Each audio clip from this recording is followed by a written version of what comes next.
but y'all don't got me. But one thing I know that I got is God. It was I have to. It's never been I'm not. It's I have to. I gotta make it. Broken people, when you shed light on them in the right way, the way that we shine, we are glitter. Because glitter is nothing but a whole bunch of broken pieces illuminating light, you know, Right. reflecting and refracting and etc.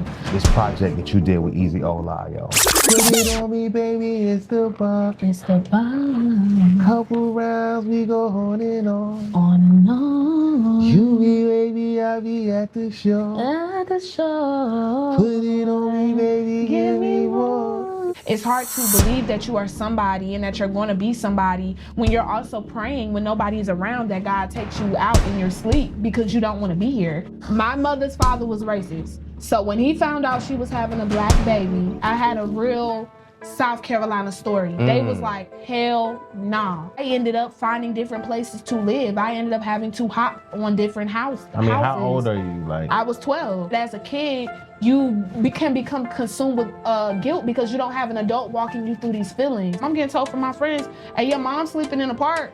Hey, your mom on the bench. have you identified yourself or maybe with a therapist or anybody that you have abandonment issues? For sure. And I was manipulated a lot of times. A lot of times I was dealing with narcissism. Before anybody could introduce me to God, he introduced me to himself. Come on. Like, where's my family? Where's my lineage, my actual people? Yeah, where are your people at? Where are my people? I remember just looking up and I was like, I only got you and me, God. I only got you and me. And as beautiful as it was, it brings me tears because I remember feeling like that. Like, it was a beautiful thing, but it was sad because in that moment, I only had God. Come on. When you make it to a point as a human, or even, and then to lower it down to being a child, when you make it to a point to where it's like, I have nobody. Peace and grace, this is Darius Dior. Kingdom salute to everybody checking in on YouTube, Instagram, Facebook, Snapchat, LinkedIn, everywhere, man. Shout out to the people that's in the room with us. Right, big shout out. We got a very special guest in the building. How y'all doing? I usually let people introduce themselves. So for the people that don't know you, have never seen you before, first time seeing you on this platform, can you tell us who you are? What's up? What's goody world? Blue La La. My name is Aisa Blue, A-I-S-A-B to the L to the U to the E. And I'm your favorite color, of course. No doubt, no doubt. Blue, I'm so excited to have you here. I want to be very clear though. Okay, let's talk. You here because you're a child of God and God has blessed you with an amazing story. And you're incredibly gifted, incredibly talented. Thank you. And so talented that, you know, I had to have you come on and talk about it. But usually when I ask people who they are, they usually tell me, you know, I'm a singer. Oh, my name is, I'm from, you know, Thomasville, Edison, whatever, right? They tell me where they from, what they do. But really what I'm asking is how you be. Right. Right. And, you know, do you be sitting up in the crib lazy, not doing nothing? Do you be, how you be? I be your favorite color. Okay. I be your sister, your shorty, your mother. And if you get a chance, you're lucky, be your lover. But I'm a child of God, no, I gotta praise him. I ain't no heathen, but I promise he gonna save me. Come on. I'll pray for you, but don't play with me. Play with Jesus. Pray with Jesus. Come on. You know, big from the South Carolina. I know I said big from the South Carolina because I just think that I'm so just big. I think that all of us who love the Lord, we're really big, and we should all have that energy, you know, when you walk into the room that it's mine because we declare it is ours. Right. And like I said, I'm from South Carolina, Columbia to be exact. Soda City, we get fizzy popping now. We doing frenzy. No doubt. So I'm a little spicy, but we here. You here. We here. We here. Yeah. So like what is it like to just be your friend? Like when somebody is becoming, you know what I'm saying? Like I want you to be honest, right? Because people want to know these things, man, but because it's important for their outlook on, you know, of course, connecting with you. Like if I become your friend, what am I getting with that? So it's funny because you asking me this question, I actually developed this response from growing up. It came from trauma. So a lot of us who's been through a lot of things where you feel like, you know what I'm saying, you're not wanted or there's not enough love here, X, Y, and Z, we all got a story, right? Whatever those feelings are, I know that a lot of people can relate because sometimes you will develop the habit of basically letting people know what they're getting into before they, sign up. Right. And I'm very big on that. So a lot of my friends have got the, okay, cool, we've done hung out a couple times. Because Right. I believe that friendships, business, relationships, they're all literally that. They're all relationships. So I kind of handle them the same but differently. So when it comes to my friends, like I said, we done been on a couple dates. Okay. You know, we done hung out, we done went to the club, we done prayed, we done We know what it is. We know what it is. So now I want to start considering you a friend. You're no longer a person in my space, but you're somebody that I actually want here for longevity. So I give my verbal contract with, it's not easy. It's not easy. Listen, I come with a lot. You know, I am what I like to call the world's glitter. It came from a poem that I wrote, which is basically saying broken people, when you shed light on them in the right way, the way that we shine, we are glitter. Because glitter is nothing but a whole bunch of broken pieces illuminating light, Right. reflecting and refracting and etc. For sure. So I am glitter. But I'm glitter for a reason. I've been broken in a lot of spots, and I'm gracefully broken, in which God is doing his thing. But I'm young, and I'm learning, and I'm chaotic sometimes, Sometimes it goes from I love you to who you talking to. But it's okay because I still move with love. But just know, I am true to who I am in nature. It's a roller coaster. 1 minute you having a blast, the next minute, what the hell is happening? Yeah.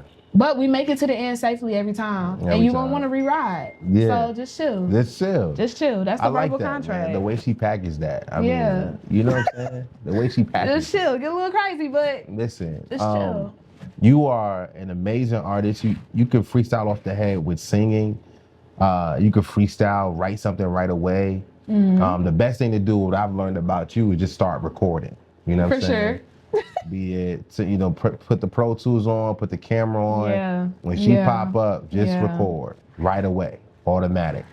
Not only that, not only can you rap and sing, but and write, but you and freestyle, but you're also a graduate from college. Big BC. Right? And so Big if BC. you pay attention to you long enough and listen to your lyrics long enough, it ain't nothing short of a miracle that happened for you. Right. And I know you proud of that. You know what I'm saying? Very. Can you talk about just, how tough was that? Like, did you think you was going to be able to get out of there? Did you ever think you was going to go to college? And when you got there, did you think that you was going to actually make it out? The new Lauryn Hill. You know what I'm saying? Like, A lot of pressure. Can you tell me how tough that was? How tough of a journey was it for you to end up? Okay, so let's talk about it. When I got to, and excuse me for saying that's a really bad habit of mine. We working on Do your it. thing. But no, when I was in when I was in high school, I want to say junior year, I had a 1.8 GPA. 1.8. And it's not because I was not intelligent, and it wasn't even that I was not applying myself, a part of it was lack thereof, but it's also like I did not have a push within myself. Like, I always knew that I wanted to sing. I wanted to do things in the creative spectrum. I was always the kid that rather act than do math. I fell in love with English simply because it is art. I loved how certain artists painted certain pictures, and I knew that although I wasn't good on the easel, I am good with the pen, etc., etc. And so those were the things that I focused my time on. Also, life was lifing for me around that time to where I could not focus, It's hard to believe that you are somebody and that you're going to be somebody when you're also praying when nobody's around that God takes you out in your sleep because you don't want to be here. Yeah. You don't want to wake up in your environment. You don't want to wake up with emotions that are bigger than you, things that you don't understand. And you don't have the Medicaid to go and get a therapist. You can't go get mental help. You know what I'm saying? You're a child, and mental health was never taught to you. No one ever talked about it around you. You just seen people acting chaotically. So when you started spiraling, and you're only a child, you know, because even though, you know, we're in high school or whatever, I'm pretty sure when you look back on your high school days, you were still a kid, you know? Sure. So you were only a child and you were trying to understand surrounded by children. Right. So respectfully, it was fuck school. It was, you know, I know that I don't want to get pregnant. I know that I don't want to walk the blade. I know I don't want to sell drugs. I know I don't want to end up in the hands of a man who only wants me because I'm something shiny and pretty to look at and then put his hands on me. And I'm not just a housewife. But what am I going to do? And so when these thoughts consume you, you're not focused on that. So junior year, I was real messed up. Actually, my whole education, like history that I can remember, I always stayed getting bad grades. But what happened was, I decided I wanted to change. You want to do it. I decided I wanted to do it. And of course it came from help from God. God was able to calm certain parts of my mind down to where he was able to open up books and give me downloads to say, daughter, you can do X, Y, and Z, and I believe in you. You know, the faith came from something that was not just me. Yeah. Because it was at one point in time, I looked like I was light, but I had no spark, you know? And I had to experience that as a child. So God gave me what he gave me. Senior year came around, I switched schools. I was going to W.J. Keenan High School. Shout out to the Raiders. Keenan, you know, Big Keenan. So I was going to Keenan. I transferred and decided to go to what they call Middle College, which was a program on Midland Tech Beltline campus. It was like basically we had one whole hallway to ourselves, and you were able to get college credits as well as finish what you needed to go ahead and graduate from high school. So that summer, I was like, I'm out of here. I'm tired of being a loser. I'm tired of not fitting in. And I didn't care, but a part of me cared, you know. I was one of those girls, I want to be popular. I want to be popular. Like, I want everyone to look at me and I want to have all this, but I didn't. And I was cool with that at the same time because I still, you know, was feeling myself. I had insecurities, but I still knew I was that girl. So I decided to switch to something that was more small, something to where I'm not just a number in the crowd. You know, I graduated with probably 60, 70 seniors. We all knew each other by name, bro. We knew all the teachers. We knew all the spots on the campus. Like, it fit me. And in that, you know, it was definitely God. I had to fight tooth and nail to get into that school. So I had a 1.8 GPA. Nobody wanted me. Nobody wanted to pick up the slack. But I had a guidance counselor who really looked, you know what I'm saying, into me. She really believed in me. I had a couple of people who believed in me. And I'm saying all that to say God, in that moment, took me from a 1.8 to a 2.5. And when I was at that 2.5, I prayed and I asked God, I want to continue my collegiate experience. I don't know if I want to go to art school and just be one of those fame kids, or do I want to go to a college? And I prayed and I prayed and I set up an audition to go to Charlotte for an art school. Okay. And God put Benedict in my heart. Now, since a child, I'm going to be completely honest. If you're a Columbia local, South Carolina native, then you know. When it comes to Benedict College, we're Benedict, we're STD land, we're high HIV rates, where you go out there, you get turned out, you go straight, come back gay. We all that. Them kids ain't learning. All of that. You know, that's what the community, some of the community was pushing on us. So Benedict was the last place I wanted to go. I said, God, are you serious? Hell nah. But I went to Benedict. And I thrived. In fact, Benedict was the only school that was going to take me with my GPA. You know what I'm saying? Like, that was a school, not a school that lowered its standards, but a school that gave me a chance to shine. And be a power for good. To be a power for good. And I took off. You know, my grades was still C's, get degrees. Hey, come on. You know, but I was in everything from Miss Freshman all the way until Miss Sophomore, Miss Junior, you know, racking up crowns, joining the choir, just participating and really finding who I was outside of wanting to be something. I realized what I've always been, and then I just started nurturing into that. You know, I started pouring into that. Music was already in me, but I was already doing talent shows in school. But when I went to Benedict, it was different.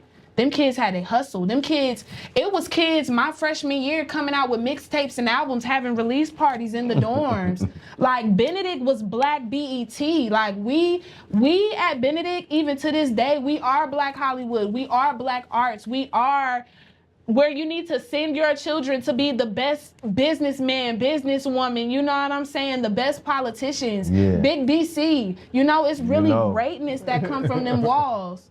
It really does. It really does. Really Benedict will make or break you. I don't know where I can go and get the best fried chicken on Fried Chicken Wednesdays, but also walk outside and give it to a crackhead who walking down the same street as me. Right. But then also you're from this city. For sure. Right? And sure. And the opportunity that is created for you, I'm certain has changed your life, because it changed my life. Because I didn't think I didn't really think I was going to get out, but I got out. You know, I got out and I saw the content that you had online and everything that you was doing, everything that you did at Benedict and what it meant to you, you know, and that's why I asked you that question. Yeah, you know what I'm saying? That's my school, because man. It was big for you, you know what I'm saying? But outside of school, I know it was a journey for you doing that. If I'm somebody that's unsuspecting, and that is interested in reaching out to you, what can I come to you for that is gonna impact whatever I have going on? Like, maybe I know it depends on who I am and what I'm doing, but if I'm somebody that's reaching out to you to do music with you, what can I reach out to you for primarily? Do you have a one focus that people should be reaching out to you for? Is it rap, or is it? Now, I'm going to tell you what I think, but I want to ask you, you know what I'm saying, what you think that people should come to Blue for exactly. I think that people should come to Blue for Blue and don't have any expectations. Come on. One of my number one rule, and this is for any artist, if you out there, you want to be an artist, if you already are an artist, stop trying to manufacture and package yourself in a box when God already created you to be something else. Yeah. My thing is, if you reached out to me, then you know what I'm capable of. Yeah. If you reached out to me, you know my style, you know how I write, you know what I do. So it's not more so how or what to reach out to me about. It's you knowing who I am before you reach out. Come on. Because I'm going to put blue on anything. I can rap, I can sing, I can do poetry, and all of this is coming from God. Yeah. I can act, I can do anything I put my mind to. So the thing is, you're reaching out to me for a reason. Yeah. Whatever it is, not only will I sign, seal, and deliver it, but don't come to Blue if you don't want me. Come on. You know, and that's just that. Come on. That's That's exactly what I was going to tell you, is that you're so much. Yeah. More than what somebody might think, what somebody might say. Like, you're so much more than that. And I think all of us as artists are so much more than rappers, singers, managers. Yes. You know what I'm saying? We're artists. We just creatives, man. We're artists. I've literally said that. Man. Like, creatives, artists. Like, I used to have a saying, because I kind of got to the point where I would start getting offended. I am no longer in that place, but it was a season where I would start getting offended when I would go to an event and I would rap. And it's like, you need to stick to rapping, girl. You can rap because you killed it, right? But then I would go to another event and I would sing. Leave that rap alone. You need to sing. You need to. But then I would act. And it's like, oh my gosh. And it's like, I just keep doing more things. If I could play basketball, y'all would tell me to put the mic down and do that too. And do that, right. That's what everybody, when they see you doing good at whatever you doing good at, you should just stick to that one thing primarily. And I do feel like when you are a master of all, you are a master of none, because it is hard to master something when you're not giving it your undivided attention. But just in general, God said that we are made in his image. We are co-creators, creators. You do not go to an artist after they're done painting and then you see them sculpting and you say what they're better at. No, they are artists. You're going to assume, okay, well, you did say you do art, so it makes sense that you can sculpt or you can do photography. Why is it not the same with music? You know, why can't a rapper be a singer be a rapper, and et cetera, et cetera, et cetera? If they're exceeding and they're, you know what I'm saying, if they're exceeding expectations, or if they're just being themselves, you know, like, so when it comes to me and it comes to art and it comes back to what you said, you know, all artists can really understand and feel us on that listen, we more. Yo, we're much more. than that. And when you book us, it is okay if you're doing a hip hop event and you say, Blue, I want to book you for rap. That is okay. That's cool. But to just say that I'm a rapper, you being disrespectful. That's like saying Jesus is just Jesus. Yeah. No. Or he's just a prophet, or he's just just the son of God. Like, it's more. So much more. Yeah. It's more, you know? Yeah. I think it's incredibly important to say that for the sake of artists and everybody that's out there that's in the creative space and in the business space, because it just needs to be said. The thing I wanted to really bring home to you also and commend you for is this project that you did with Easy Ola, yo. Shout out to Easy. Feelings, man. Yeah. Y'all got this record called, I don't know, I forgot what it's called. I know it goes, put it on me, baby, it's the bomb. It's the bomb. Couple rounds, we go on and on. On and on. You be baby, I be at the show. At the show. Put it on me, baby, give me more. Yo, when I tell you, I repeated that record, like, I don't know how, I played it for a whole summer. For a whole summer. 'Cause it's the bomb. It's so fire, man. How much you cost to get in this? What it costs to do a project with Blue? Because we need I'm not gonna lie. Y'all need to patronize this woman. Every okay? good businesswoman and man knows. Listen, we don't discuss prices. listen, like man. I said, it just depends. Depends on the play. Depending on the play. It depends right? on the play. Yeah, it depends on the play. If I build houses, Listen, a 1-bedroom ain't gonna cost you what a 3-bedroom. we need to figure out how we gonna patronize this woman. Man. Yeah. Okay. That's crazy though. Yeah, it is. That was a good project. Yeah, it really was. Yeah. I just want to say it. Yeah. Like, but we'll create a universe. I'm telling you. That's telling true. you. But yeah, what's next for you right now, Blue? Like what? We want to pay you. We want to give you money. What? Right? What's next? Right? Tell the people what they need to go buy, what they need to go listen to. I don't know, man. For one, I want to touch up on what you just said. I want to commend Easy Ola because his name, popped up. I ain't just about to do Easy like he breezy. I'm gonna go ahead and let him know like that man fire he's gifted. And for you guys who's watching who may never have heard the Feelings Project, y'all, that was years ago. He's talking about a song. He's talking about a song I did like years ago, and that's how impactful it was. And so shout out to Easy. Give him his flowers. If he's a good person. Dope MC. I just wanted to shout that out because talking about feelings and the bomb and that song, y'all should definitely go listen to it. We definitely did our thing on that one. Y'all did. We did our thing on that one. Yeah. And then they make cinematic. Yeah. And, Lifetime music. And then it was like 5. I think it was like 5 years ago. Yeah. I don't know. Yeah, and like you said, the record still slapped because, like I said, the type of artist Easy is, and it was so easy to work with him. You know what I'm saying? Because the type of artist he is and the type of artist I am, we don't just make music for the moment. We make music for the times. Yeah.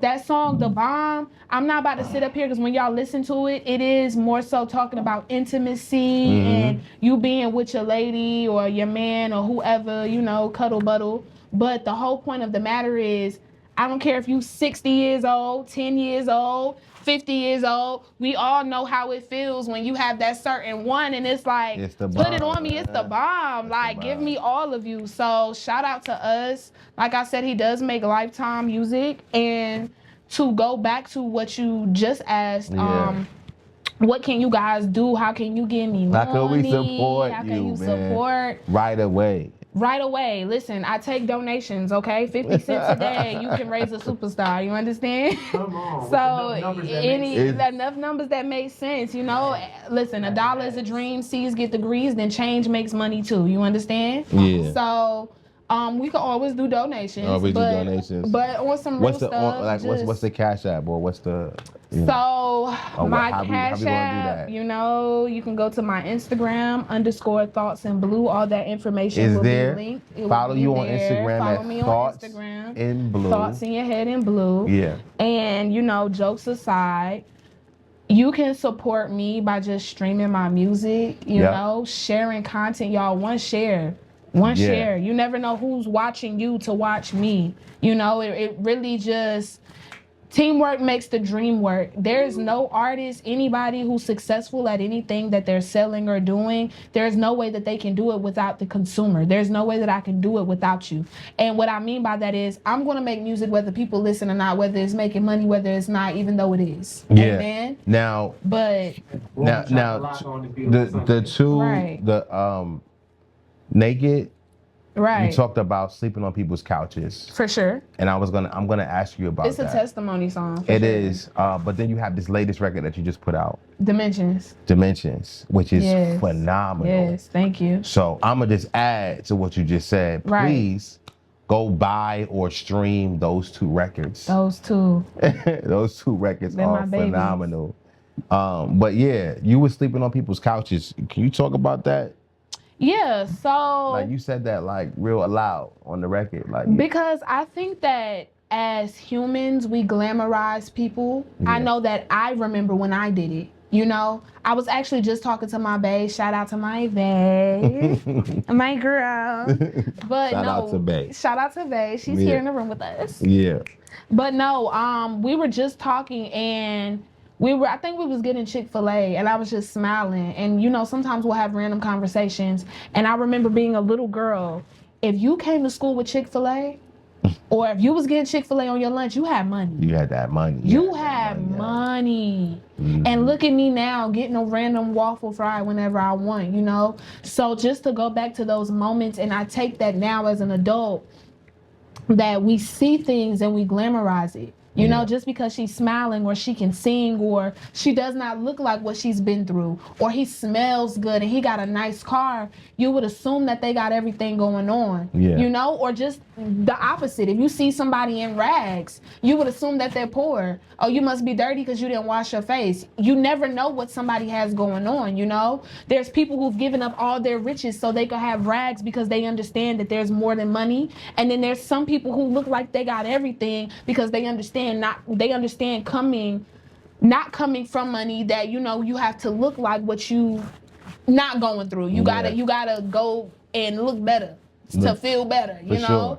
So when it comes to naked and sleeping on people's couches, when I was born, my mother was basically, at least how I was told. So I am biracial, but I am always and will forever be a black woman, but I am biracial. So is your father black or your mother white? So my father is black. He's said to be African and Jamaican. Okay. And my mother is Caucasian mixed with Native American. So white with a little bit of Indian, Got you. So Cherokee to be exact. Mm-hmm. Shout out to us. So when I was born, my mother and my grandfather, rest his soul, he was very racist. And y'all gonna see why I say rest his soul. He was very racist, and he just could not fathom the fact that my mother's father was racist. So when he found out she was having a black baby, I had a real South Carolina story. They was like, hell nah. Okay. No, we not doing that. You not bringing her up in here. It was that kind of situation. Then when I was born, she was, struggling herself, bouncing back and forth between friends' houses and what she could do, that she ended up calling him like, Daddy, I'm giving birth. Because even though he treated her in that way and those things happened and they had that issue, she was always Daddy's little girl. Like, my mother was said to be one of his favorites. Like, he loved her. So he put all his pride aside, came to that hospital because my baby having a baby. And the doctor at the time was an Indian man, and not Indian Native American, but he was actually Indian. Fuck Napoleon for making us think that Indians is called Indians, Native Americans. But yes, he was an Indian doctor. He pretended to drop me. My grandfather held me, looked me in my face, and it was over because who wouldn't love me? So shout out to that. Blues face alone, cure racism. It's like I'm playing. It was God. Oh, but man. saying all that to say, coming into the world, it was already a little rough. And so my mother, she was struggling. She met who I presume to be my father, who is my father. Shout out to Jimmy Reeves. And he was like, listen, I don't care if that's not my baby or not. I want her. I want you. He ended up, falling into some bad ways. They had some domestic disputes. I don't want to shame nobody, but, he did some things he wasn't proud of, vice versa with my mother. And that whole toxic love story would go on till I was about 5, in which all of this time we're in between trailers and shelters. Right. So I never really remember us having our own place for too long. We were always hopping from house to house or shelter to shelter until my mother met my stepfather, got away from my dad, and the rest was basically history. He passed when I was 12, so the homelessness then continued. And this is from like what age to what, like? So I probably met my stepfather when I was 3, because that's when we first, started living at Salvation Army, and we stayed till I was like 4 or 5. So from 3 to 5, him and my mother met, and he was basically like her knight in shining armor. He took her, and we ended up living with him. So we were no longer homeless all of those years, but he was really, really ill. He had kidney failure. He was a double amputee, so he did not have legs. That's what I'm saying. Like, it was very different. And so he passed when I was 12. Rest in peace, Pops.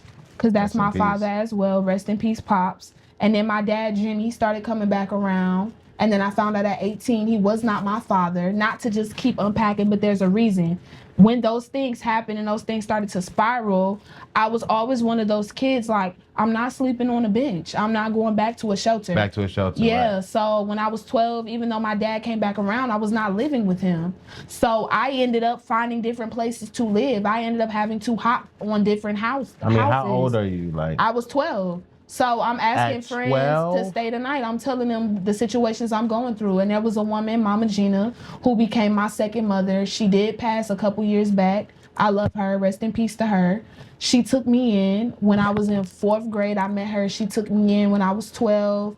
And I know my godparents had me at one point in time, but I was very rebellious. I was so angry at the world. I was angry at the system. I was angry that I had to learn how it feels to grieve. I had to learn how it feels when you don't tell the person who may have passed that you love them when you should have. Because I used to tell my stepdaddy, like, you're not my dad, because I want my dad. Yeah. I don't care what he did to my mother. I don't care about their toxic ways. Like, I want my father, And then when he died, damn, that was my daddy. That was actually your dad. And I'm not going to make it seem like I didn't show him love while he was here, but as a kid, you can become consumed with guilt because you don't have an adult walking you through these feelings. So I'm learning death as well as being uprooted. My mother I'm getting told from my friends, because, Facebook was a thing at the time. I'm getting told from my friends, hey, your mom's sleeping in the park. Hey, your mom on the bench. But I'm here with a roof over my head. And I'm 12 years old trying to figure out how to deal with death, separation, anxiety, depression, things I've never felt before, as well as trying to see how I can make money to get my own mother, off the benches. And it's kind of always been a relationship like that with me and her. Like, when my dad would hurt her, like I said, I don't really want to talk too bad, but when they would do what they do, she would be crying. I remember at like 2-3 years old, and I have these memories because it was traumatic, I would hold her. Not the other way around, So growing up, I kind of had a savior complex for my own mom. Like, I want to save you. I want to put you up. You think you still have that today? Yes, to this day. Like, Same, she gonna get her a house. She gonna get her some land. And I don't care whatever feelings I may have had towards you. Like, Tammy will always be my mother. I have, though, been blessed with a village. It takes a village to raise a child. I am the product of that. It took multiple people stepping in to become my mother and my daddy. So if it's ever a time where I'm on social media and I'm like, RIP my pops, I'm talking about my stepfather. If I say I love my dad, I'm so glad I had time with him, I might be talking about Jimmy, or I might be talking about a preacher that I met when I was 13. It's none of your business. Yeah. Just know my father is my father, my mother is my mother, but I also have different fathers, many mothers, many brothers, many sisters, many cousins because of how I came up. And at first I thought it was weird to always have to explain to people that people who don't look like me is my brother or my sister or my cousin and I live with them. But then I got older and I realized that is my brother and my sister. Yeah. Your mother took me in. You know what I'm saying? Your father held my hand. You know, Mama Gina, back to her husband, around the time my stepdad died, before we became, because it's not like he died and we just became homeless. It took a couple months, you know what I'm saying, for the bills to start catching up and my mother couldn't pay, and then we went to what we went to. But it was a time, you know, they had a daddy-daughter dance. I didn't have a dad. So Papa, Mama Gina's husband, Mr. Daniel Basket, shout out to you, love you, Pops. You know, Papa came through and he took me to my 8th grade dance, and that was my dad. And just so happened he was red just like me, so everyone knew that was my dad. They thought that was my father, and at the time you could not tell me it wasn't. Yeah. But I just lost my father. And in the same time, my father is reaching out to me. Jimmy is reaching out to want to talk now. Like now we're trying to piece some things back together. So that's always been kind of, you know, my story, and it's more to it, but I don't want to, you know, bore nobody. Nah, you're not boring anybody. You're helping people. And for the people that have similar stories to yours. Yeah. Do you think, how would you say well, first of all, have you identified yourself, or maybe with a therapist or anybody, that you have abandonment issues? For sure.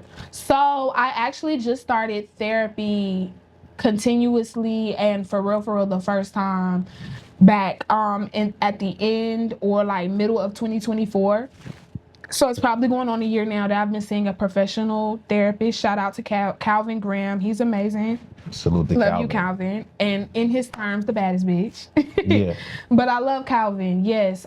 So I started going to therapy, but before I was going to therapy, I think I know Calvin. He speaks with curly hair. Thick. Thick madame. Yeah. Yes, that's my babe. That's my therapist. And when I say my babe, we keep it very professional. Like, he's not a friend, he's my therapist. But he makes me so comfortable. I really like Jefferson, him. What's the name of the I don't know the office? company. Yeah. That's what I'm saying. That's how you know you're that dope, because I seen him speaking in the community. I got his number a year later. You're my therapist. So, and that's another thing. Y'all get out here and y'all let people know what y'all do, because if people like you, they're going to come for your services. But saying that to say, I've been going to therapy for a year professionally now. However, was aware of abandonment issues. So back when I was 12, like I said, even though I was a D, F student, C student, trying to barely just scooting by till, you know, had the spark in 12. Before those things, I've always been very intelligent, you know? And so when I started having these feelings that I did not understand, like I would wake up and I would feel numb. Yeah. But I really felt numb, like I didn't feel nothing. Like I could cry, I wouldn't feel it, I could hate you. I'm just here and I'm walking. At 12, I'm feeling these feelings. What is this? Yeah. So I started doing research. We got Facebook, we got everything else. We got Google, what's up? Yeah. And then I'm starting to learn, wow, this sounds like me. Wow, this sounds like this. This sounds like this. So I self-diagnosed, and the more I looked into abandonment issues, you know, the more I looked into what anxiety is and what depression is and what manipulation is. What have the people around me who raised me been doing? Come on, now you gotta go back. Because I'm not going to lie, like I said, I'm not going to bash anybody who raised me, but it was not peaches and sunflowers. Just because I said these people took me in and they became my mother and father, these people had mothers and fathers. These people had feelings that came with them and certain things that came with them, and they had to raise me. Come on.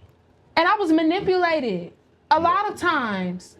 A lot of times I was dealing with narcissism. A lot of times I was told that my feelings did not matter and that I was disrespectful for talking back, but I was standing up for myself. Yes. A lot of the times I was told, okay, cool, like when you get home from school today, your bags is gonna be packed, 'cause we taking you to DSS.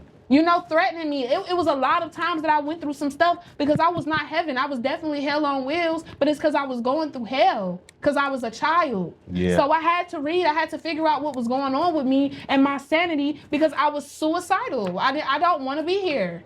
Yeah. And the only thing that stopped me was the first thing I can remember standing up on a church pew, bro, about 3 singing for the Lord. Yeah. I always had God.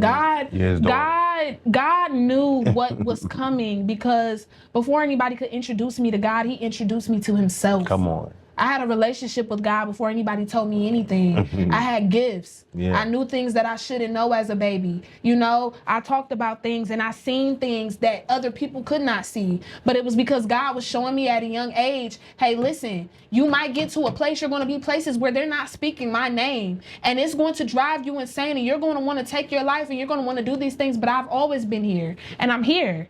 And he had to show me when I was young, because then when I did get to those dark paths as a kid, and I don't have nobody to hold my hand, I did have somebody to hold my hand. Yeah. Somebody that you can't see, but he always lifted me. Right. It was one point in time, I remember me and Mama Gina got into it so bad, like so bad. Shout out to Mama Gina. Shout out to Mama Gina, my heart, man. I love her. Rest in peace, man. And I was not her only foster. Yeah. Even though I was not a child of the system, I did not technically go through the foster system with courts. Yeah. You know, I was a foster. For sure. And she had multiple kids, man.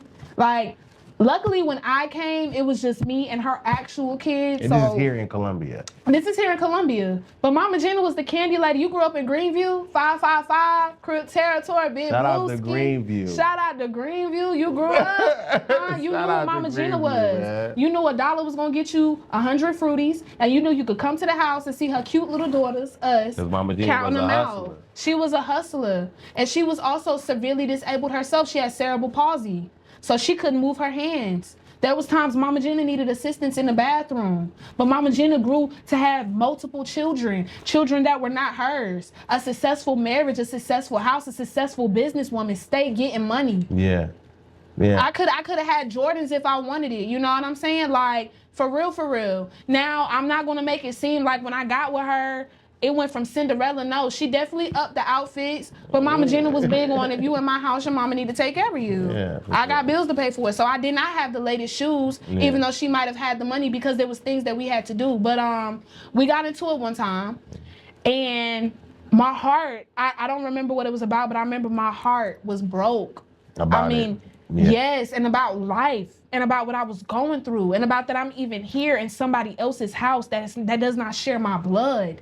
You know, like, where's my family? Where's my lineage, my actual people? Yeah, where are your people at? Where are my people? From on your father or your mother? My mother. Where are my people? Where are my people? The only one who really stayed in touch and stayed down, of course, was my mom and Granny. Yeah. And Granny, again, is not my blood. That was Karen Simpson. Shout out to her, my heart. She's still up, living and will for many years in the name of Jesus. Praise God. Yeah. But, you know, I met her at the same Salvation Army. Her and my stepdad was friends, became friends with my mom. And she's always kind of been there, but she was in predicaments herself. She could not take on a child. She did eventually would house me when I got to college, and so on and so on. But in this part of the journey, it was just blue. Yeah. So I'm sitting outside, heartbroken, crying, and I'll never forget this. I remember just looking up, and I was like, I only got you and me, God. I only got you and me. And as beautiful as it was, it brings me tears, because I remember feeling like that. Like, it was a beautiful thing, but it was sad, because in that moment, I only had God. Come on. That's it. And I'm not saying that God is not enough. He's more than enough. That's why I'm here. I'm letting y'all know the grace is more than sufficient. But what I'm saying is, when you make it to a point as a human, or even, and then to lower it down to being a child, when you make it to a point to where it's like, I have nobody. Yeah. Like, I got y'all, but y'all don't got me. But one thing I know that I got is God. Come on. And like you said, you know, you went to Benedict and you didn't think you was going to make it. And I can't give Benedict the glory for that. Shout out to Benedict. But it was never a thing in my life where I said I was not going to make it. It was, I have to. It's never been I'm not. It's I have to. Gotta make it. I have to. God, I'd rather die. I'd rather die than repeat the same patterns that my mother bestowed upon me. Yeah. My mother went through years of homelessness. Come on. I went through years of homelessness. Come on. My mother was getting beat on. Come on. I met people who showed me signs that if I kept messing with them, they was going to do that. gonna do the same I thing. gotta be different. Come I on. graduated college, the first one in my family on both sides. Come on. Like, you know what I'm saying? Come Like, on. we gotta break. We gotta break. And it took me knowing, like, God, it's just you and me. Because even to this day, I have the most magnificent girlfriend. Shout out to her. I got the most magnificent friends. Yeah. I got the most magnificent family members. I got supporters. I got people around me, people like you who bigging me up, who believing in me. But one thing I always remember, if none of y'all got me, God got me. And it's gonna hurt. Because like I've seen in this movie, bro, you hug a pillow, it don't hug you back. But sometimes that cold, you know, it cuts up a fire inside of you. The Holy Spirit is a fire. You sit down and you can't because it's shut up in your bones. Shut up. That cold is what you need to light up that furnace. Sometimes that's what you need. Sometimes you gotta be cold. Yeah. Sometimes you gotta be lonely. Yeah. And like I said, I do still have abandonment issues. I am still working through it, which goes back to what comes with being your friend. It's a roller coaster. Sometimes you're talking to me and sometimes you're talking to 12-year-old. Come on, listen. This is sometimes, and I said this recently, sometimes God just has to pull up on you for you to get it. Like, I can't explain it. I can't tell you about it. Nobody can take away your experience. Right. And that's what gives you the confidence to believe and have the level of faith that you do. For sure. Right? And so that's what gives me the ability to have the grace to be around people without judgment, without disrespect. It's love. I'm going to love you first, period. No matter what's your background, where you from, what you did. People used to be like, yo, you crazy? You got people coming to your house? Like, bro, I love people with the love of God, yo. I cannot front on people like that. I can't. Because love is love. Love is love, There's man. no danger there. There's no danger. There's no danger The problem there. is humans, love is love. There's no danger there. It's no danger there. There's no danger there. But I think, go ahead. But now, I want to ask you this question. Your name is Asia Blue. Right. Tell me about Blue. Okay. And how you got that name. So my name is Aisa Nicole Blue Davis. Okay. AISA Nicole Blue Davis. That is on my birth certificate. So that's your actual name? That's my actual name. Like I said, my mother's Caucasian mixed with Cherokee, Native American. And so Blue represents, you know, whatever she was going through in that time in her tribe. There was a whole story about it, but I really can't, you know, think about it in this moment to remember. And the funny thing about my name, AISA, for all of my life, I've been called Asia. I didn't even know that my name was spelled AISA until I got my first job at 16 at McDonald's because I've never seen my birth certificate. My mother lost it a long time ago. So you had to order it? I had to order it. And people always ask me, so when you was in school, you was doing this? Anytime we would get documents back with AISA, my mother would call the school and make them correct it. She would say that the name was wrong. It's ASA. She would say it's ASIA. ASIA. But my name on my birth certificate is AISA. And I remember I came to a point as an artist, who do you want to be called? What do you want to do? My middle name is cool. I'm light-skinned, but I'm blue. So that looks like Asia, but it's actually... It's Aisa. It's Aisa. And depending on where you're from, it might be Aisa or Asa. It's different. And I looked it up. I looked up what my name means, and Aisa in Arabic or Arabian or in some other languages is like life and blessed. And my whole name from front to back, even with the Davis, there's something beautiful and phenomenal about it. And that's even funny because when my granddad came up to the hospital, he brought my aunt with him, my Aunt Dawn. Now, my Aunt Dawn, she's never been, and it's actually pronounced, her name is spelled Dawn, but they say Dawn because they country. Dawn. So my Aunt Dawn, she came up there, and she was my mother's wild sister. Right. So she didn't care. She knew who my daddy was. She knew before anybody knew. Yeah. She knew like my mother was up there at that corner store humping on some men. She knew. An African Jamaican man. She said my daddy was dark. Like I said, I found out who my actual sperm donor was at 18 when I found out Jimmy wasn't, you know? Yeah. So got that whole little thing. But when she was at the hospital, That's a big thing. It's that's not a big thing. That's a big thing, but it's like, It's not a whole you little know, thing. it's It's a like, big thing. it's whatever. It is what it is. It's It's my where we story. at right It's now. where we Right. at. Yeah. So my mother was like, her name's Asia. Go tell the doctors. Go tell them her name. And on my birth certificate, where they had to write, my aunt was writing, she put AISA, not ASIA. And she didn't mean to. So to just keep going and keep going and keep going. When I first found out my name, right? I still wanted people to call me Asia because Aisa's weird. What the fuck? Like, I've been Asia all my life. But then when I came to a point in adulthood in my early 20s, I wanted to be me. Yeah. And that is my name on my birth certificate. And nobody has that name, at least to my knowledge. To your knowledge, right. And even if they do, nobody has my story. I don't feel like there's never a coincidence and there's never a mistake. Everything you do, and it's already done. She meant to put AISA, regardless of what she was instructed, because she was being instructed from another source. Yeah. So I'm Asa Blue. Yeah. And that's where Blue come from. I love it. I love when people say, what's your name? And I say Blue. Nah, what's your mama name you? She named me Blue. What's your name on your birth certificate? Blue. What are we talking about? What are we talking about? Original, everything. I go through that same thing. When I tell people my name is Darius Dior Porsche, they be like, is that your real name? Like, yes, that's what my mother named me that. It was Christian Dior in 1986, and it was a fashion thing going on, and she thought that was cool. And that is cool. Right, and also just as artists, right, we get to a place where we want to be somebody else or be a version of ourselves. Yep. And I want to make it cool to be you again, just how your mother named you, right? And so I decided to stop calling myself whatever I thought I was going to be or whatever. I'm Darius Dior. It's like my mother named me, man. So that's dope. That's really dope. But for the people, before we get out of here, I just want to ask you one last question. Right. Or two, really. The first one is, what do you want people to do immediately? I think we answered that earlier. You said follow you on Instagram. For sure. For sure. What else do we need to do? We need to buy your 2 singles. It's out. Buy Naked. It's not even about me. Not even about you. Like, when you asked me that question, immediately I thought, literally, when you was like, what do I want people to do immediately? Yeah. I want you to look at this video, listen to what I'm saying. Yeah. Ignore me. Ignore what I got on. Ignore him in the questions. Yeah. And I want you to eat.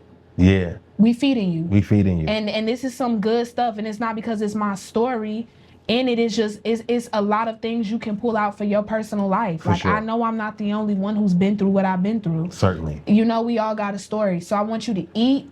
And most importantly, what I want you to get is, when you have nothing, when you have nobody, you will always have God. And even in this lifetime, if you turn your back on God, He is still there. Yeah. That's how merciful. Yeah. I can walk away from you, say I want nothing to do with you, curse your name. You know, in the Bible it says, blasphemy is all the this Holy extra. Spirit, yeah. But no, for real, if you got breath in your body, you got time to turn it around and you can give your life to God. I am not the most Christian woman. I am the same woman who will go to the strip club. Stop playing. Yeah. I'ma just be honest. Yeah. I do smoke sometimes. I have been in the strip club and I've also been a stripper. I have. Come on. I've done things. And God's been keeping you. And God's been keeping me. I don't no longer do those things, but I'm saying you might catch me in the club. You might catch me on another planet. Yeah. Smelling like the tree that God gave me to grow. You might. But at the same time, it doesn't defeat the message. I'm just the messenger. That's why I said ignore me. If you can do something immediately, look within yourself immediately and see what you can pull from this. How did you end up on this video? What is God saying to you? Yeah. Because what you told me at the beginning, you said, what I want to remind you of is, although you're this and although you're that, I got you here because you're a child of God. That's it. So take that. That's eat that. it. It's called soul food. That's it. From South Carolina. We cook real well. That's it. Real well. The second question I wanted to ask is the last one is, and I think you just answered it, and it was, what do you want people to know? And that's it. That you're a child of God, no matter where you are, what you're doing, or where you're going through, or what you're going through in your life, God is still with you. I don't care what it looked like, how ugly it gets. You still have brothers and sisters in Christ that's here for you, that love you. And I just want you to really take this time to take up this space. That's what you're here for. You know what I'm saying, Blue? Like I want you to take up this space. You know what I mean? You did that today. And but that's really what the other question is what you want people to know. And I think you already partially answered that already. But we can say on something we was talking about off camera, because I've been struggling. My girlfriend can attest, God can attest.